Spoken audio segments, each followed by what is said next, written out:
Assalamualaikum warahmatullahi wabarakatuh.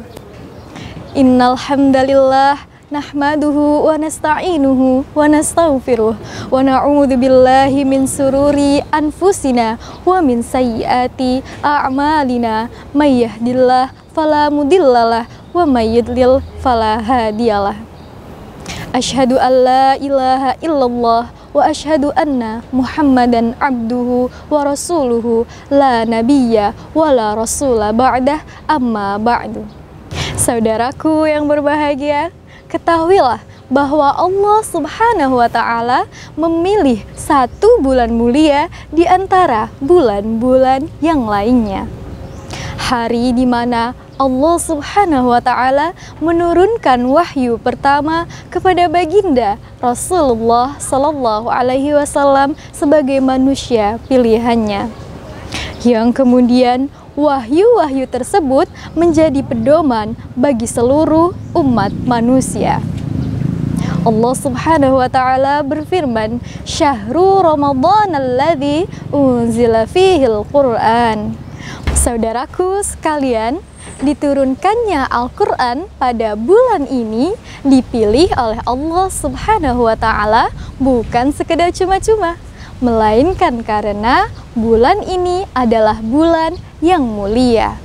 Allah Subhanahu wa Ta'ala melimpahkan banyak keberkahan, kebahagiaan, dan ketentraman dalam beribadah bagi umat muslim di dalamnya.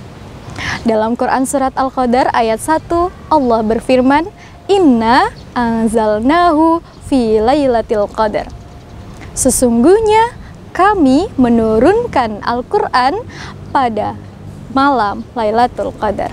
Allah Subhanahu wa Ta'ala menegaskan bahwa Al-Quran diturunkan pada malam yang paling spesial dan paling mulia, malam yang lebih baik daripada 1000 bulan, dan diharapkan oleh seluruh umat muslim di belahan dunia. Malam tersebut ialah malam Lailatul Qadar. Begitulah Allah Subhanahu wa Ta'ala berfirman dalam Quran Surat Ad-Dukhan ayat 3. Inna anzalnahu fi lailatim mubarakah. Sesungguhnya kami menurunkan Al-Quran pada malam yang diberkati. Sebagian besar ulama berpendapat bahwa Al-Quran diturunkan pada malam ke-17 bulan Ramadan. Oleh karenanya, peristiwa ini disebut dengan malam Nuzulul Quran. Saudaraku yang dirahmati Allah Subhanahu wa Ta'ala, selayaknya kita jadikan momentum malam Nuzulul Quran ini untuk mengambil hikmah di dalamnya. Beberapa ahli tafsir menjelaskan bahwa Al-Quran diturunkan dengan dua cara.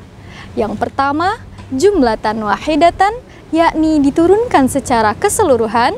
Yang kedua, najman wa najman, diturunkan secara bertahap.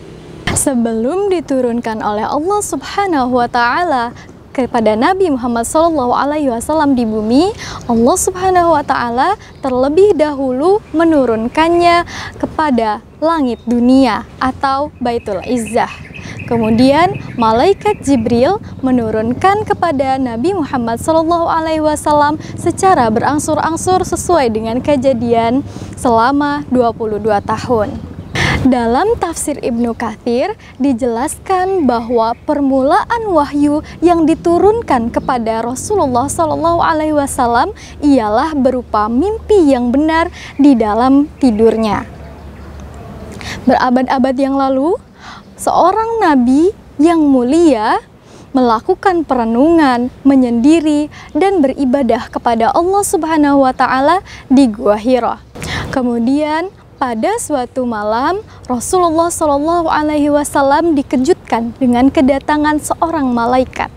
Lalu malaikat itu berkata kepada Rasulullah SAW, "Iqra, bacalah." Dan Rasulullah SAW menjawab dengan, "Aku bukanlah orang yang pandai membaca." Maka malaikat mendekapnya dengan erat hingga beliau kepayahan. Hal ini berulang sebanyak 3 kali sampai ayat ke-5 Quran Surat Al-Alaq. Hikmah yang dapat kita petik dari peristiwa ini ialah bahwa Allah Subhanahu wa Ta'ala memberikan kemurahannya kepada manusia berupa ilmu yang tidak dikuasainya. Allah Subhanahu wa Ta'ala menghormati manusia dengan ilmu sebagai pembeda antara malaikat dengan manusia.